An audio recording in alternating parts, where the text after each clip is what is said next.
শুভ দুপুর বন্ধুরা, চলে এসেছি আজকেরও একটা লাঞ্চ ভিডিও নিয়ে। তো লাঞ্চের মধ্যে কি কি আছে বাড়তে বাড়তে তোমাদের সাথে দেখাচ্ছি। ওকে, এখানে সবার আগে নিয়ে নিচ্ছি হচ্ছে ভাত।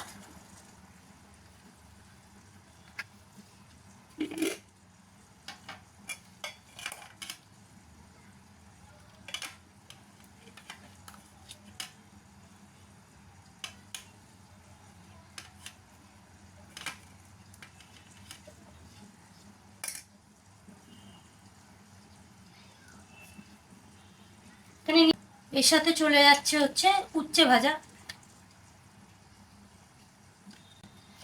আর আজকে হচ্ছে শো স্টপার হচ্ছে মাছের মাথা দিয়ে লাউ।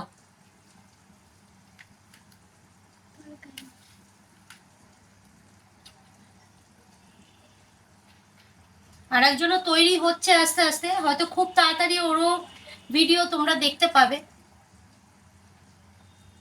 ও নিজে নিজে একটু ভিডিও করে, খুব তাড়াতাড়ি দেখতে পাবে। যেটা রয়েছে সেটা হচ্ছে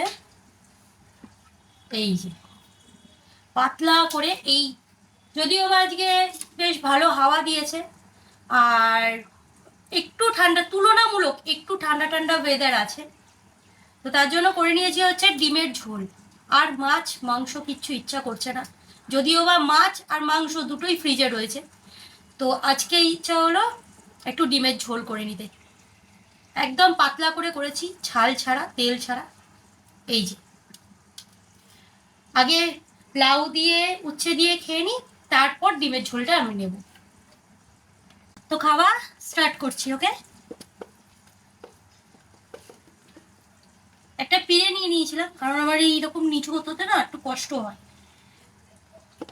আমার বুকে ব্যথা তো।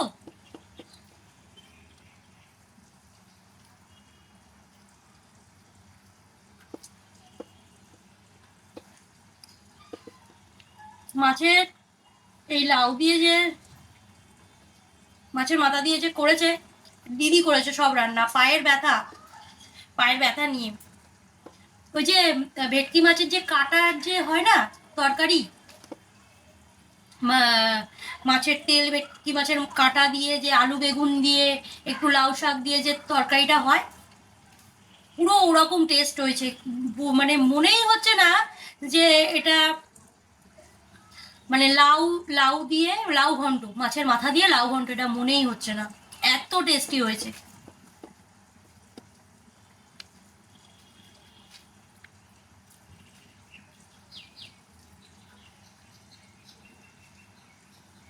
আমার দিদি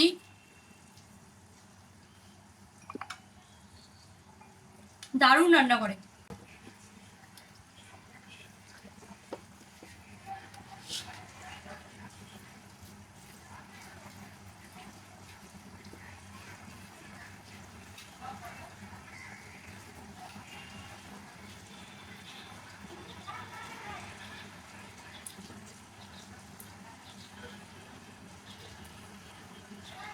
আর আমাদের বাড়িতে যখন দিদি যায় তখন আমি অন্যান্য সব কাজ করি, দিদিকে পুরো রান্নাঘর ছেড়ে দিই, তুই কর।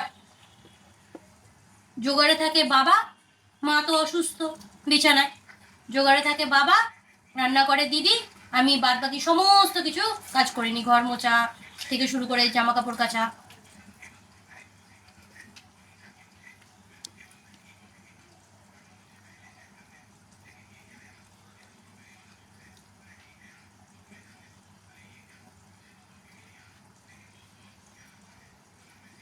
একটা ছিল মা যখন রান্না করতো, ওই একটা স্বাদ, দিদির একটা স্বাদ।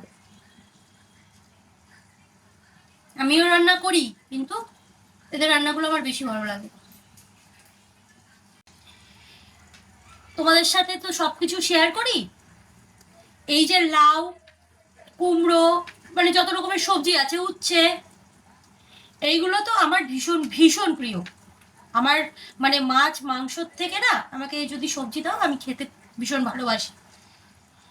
আমার দিদি আমার অপোজিট, না লাউ খাবে, না কুমড়ো খাবে, না উচ্ছে খাবে, না পেঁপে খাবে। আজ অবধি পাকা পেঁপের গন্ধেতে দিদির মানে বমির ভাব আসে। কিন্তু এই যে রান্নাগুলো হচ্ছে এখন এসে খাচ্ছে কেন? আমার দিদির ছেলে এইগুলো খায়। ও আমার মতো হয়েছে। মাছ মাংস থেকেও এই আজকে যেমন হলো, কি হলো আজকে শুধুমাত্র লাউ ঘন্ট দিয়ে ও ভাত খেয়েছে, লাউ ঘন্ট আর উচ্ছে ভাজা দিয়ে। ও মাছ পুরোপুরি ফেলা গেছে, মানে রয়েছে মাছ, রাত্রে খেলে খাবে। আর রাতে আমার বাবিন মাছ খেতে চায় না একদম।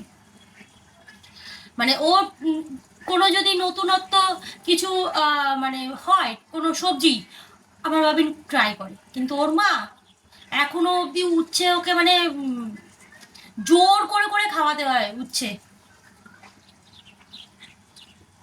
আমরা যেমন একটু সবজি ভালোবাসি, শাক সবজি, আমার বাবিনকে রসুন ফোড়ন দিয়ে কলমি শাক, তারপর লাল শাক, হ্যাঁ, তারপরে লাউ শাক, এইসব দিলে না আমার বাবিনের খাবারের কোনো মানে চিন্তা করতে হয় না। ও মাছ ওর দরকার পড়ে না, মাছ মাংস ওর দরকার পড়ে না।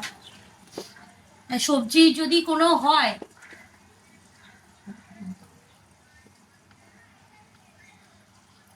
তবে এই নয় যে একটা রান্না করলাম, যেমন পোস্ত, বাবিনকে যদিও বা দিই না, কিন্তু ওই অনেকে মানে দেখেছি আমি, কারোর রান্নাকে আমি ছোট করছি না, কিন্তু অনেকে দেখেছি যে কোনো তরকারি করছে, ঝোল একদিকে, আলু একদিকে, সবজি একদিকে। ওরকম হলে দাঁতেও কাটবে না। সেই 3 বছর বয়স থেকে ওর মুখে এরকম।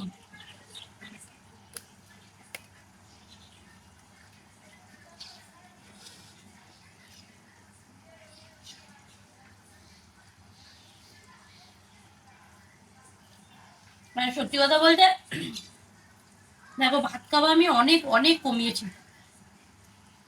ডাক্তার বলেছে মানে 1 কাপ এরকম ছোট সাইজের 1 কাপ মেপে ভাতটা খেতে। এবার সারাদিনের অকথ্য খাটনি, যাদের বাড়িতে মা বিছানায় থাকে, কিংবা মানে যাদের থাকে না মা, তারা নিশ্চয়ই জানবে যে মা মানে না থাকলে কতটা মানে কষ্ট হয়। তার উপর আমার বাবার মানে বয়স 70 আপ, তো মানে বুঝতেই পারছো কতটা বয়স্ক। আর সেরকম ভাবে আমাকে মানে খাটতে হয়। আমার দিদি আমাকে মারাত্মক হেল্প করে, দিদি শ্বশুরবাড়ির সামনেই, মারাত্মক হেল্প করে।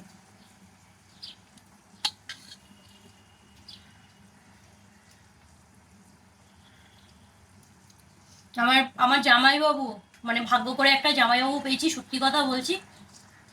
মানে খুবই মানে জামাইবাবু তো না, দাদা, মানে দাদা, একটা বাড়িতে দাদা হলে যেমন করে, আর আমার বাবাও সেরকমই।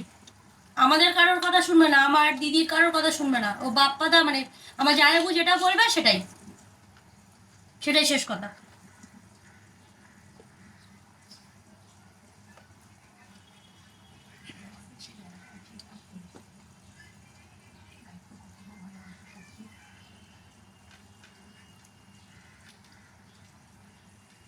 অনেকের বাড়িতে কি হয় দেখেছি, আমার নিজের চোখেই দেখা, জামাইরা জামাইয়ের মতোই থাকে।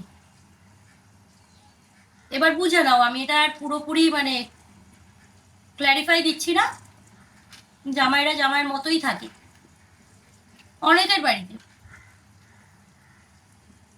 সেই জায়গায় আমরাও কোনোদিনও মানে আশা করিনি যে, কোনোদিনই আমরা জামাইবাবুকে কিছু বলিনি। সে নিজের থেকে, সে নিজের থেকে যা করেছে, সে নিজের থেকে, তাকে আমরা কেউ কোনো ফোর্স করিনি, যা করেছে নিজের থেকে টিল নাও করে যাচ্ছে।